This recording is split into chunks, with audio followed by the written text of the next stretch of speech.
U.S. hardwood lumber, veneer and flooring exports to the Middle East and North Africa region have topped $55.1 million in 2008, reflecting a 19% rise from the previous export figure recorded in 2007, which was $46.3 million. That's according to the American Hardwood Export Council. The UAE alone has paid out $13.2 million towards hardwood products to address the growing demand of the real estate sector, a 59% increase year on year.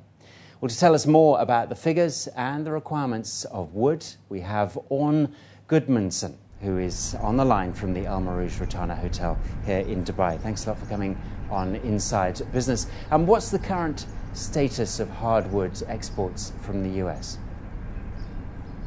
Well, American hardwood exports have shown tremendous growth over the past decade, but of course they've suffered just like so many other things during this credit crisis. Over the last several months, there's been some signs of stabilization, and we're quite hopeful for the next couple of years. Now take us through the different wood products and what they're used for. Well, American hardwoods are primarily used in decorative building products, so flooring, millwork and moldings, joinery like doors, and also residential furniture. There are also some structural uses for beams and other things like that, but the primary usage would be kitchen cabinets, doors, and flooring. Now, do we know what the import figures are to the UAE regarding American hardwood as they stand right now? Well, in the UAE during 2008, it was relatively flat to a slight increase in imports of American hardwoods. In recent months, obviously that has dipped in the UAE like in other countries. I think in Egypt and in a couple of other markets in the region, Lebanon, for example, showing positive signs, or at least signs that things didn't dip very much.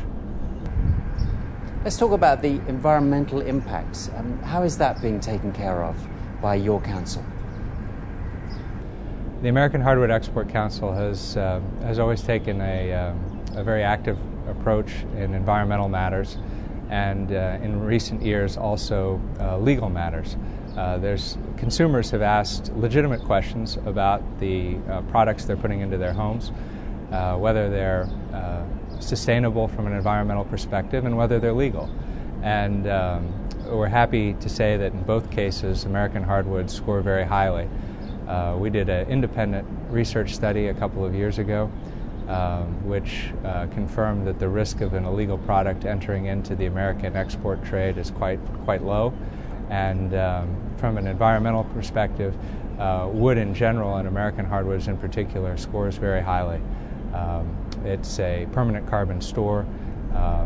The forest regenerates naturally, and we're growing much more than we're cutting every year. Now, Orn, what advances have been made in the quality of the wood?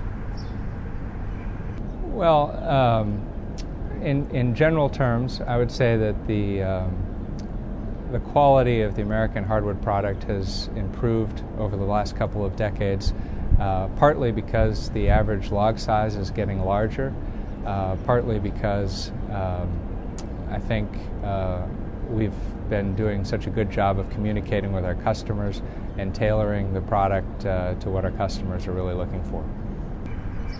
How much value does wood give to a property or a development, do you think?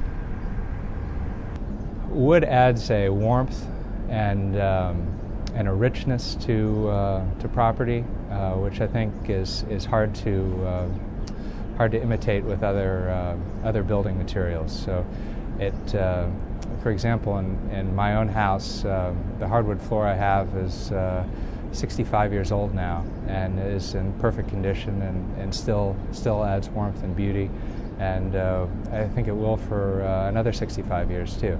So in terms of the value of the property and the ability to make a long-term investment, I think nothing is better than wood. Has the price level of wood altered much, and in what way? Well, over the last 5 or 6 months, like so many other commodities, American hardwood prices have dropped. However, over the next 6 to 12 months, we anticipate slight price increases due to supply shortages. There have been some changes in the distribution network in the United States, which have made supplies, even though demand is down overall, supply is down further. Now, what business characteristics do you see in the buyers of American hardwood? American hardwood buyers tend to be fairly sophisticated. Manufacturers that use American hardwoods are obviously selling a very high-end product, and so quality is of primary importance, and there's a real focus on value, making sure that while of course price is important, people understand that the most important thing is how much value you get out of the end product. And just finally, could you tell us what impact has the credit crisis had on your business? The credit crisis has been the primary driver of problems in the American hardwood industry over the last 4 or 5 months. There are lots of signs that this is stabilizing now. Single-family home sales in the United States, or single-family home starts as well, have stabilized, and there are signs that both of those are going up. Single-family homes are where most of the American hardwood is used domestically and a primary driver of the market. And from the export side of things, there have been, like so many other products, our customers have found it more difficult to get financing, and projects have been put on hold because of credit, but there are lots of signs that this is easing now. Okay, well, OrnGudmundsson, many thanks for your time today and coming on the program. Well, thank you so much for your time. I appreciate it. Well, that's it for this edition of Inside Business. You can contact the program by writing to ib@city7tv.com. Also follow what's happening on the program via Twitter. It's inside_business. For now, from all of us on the program, goodbye, and we'll see you again soon.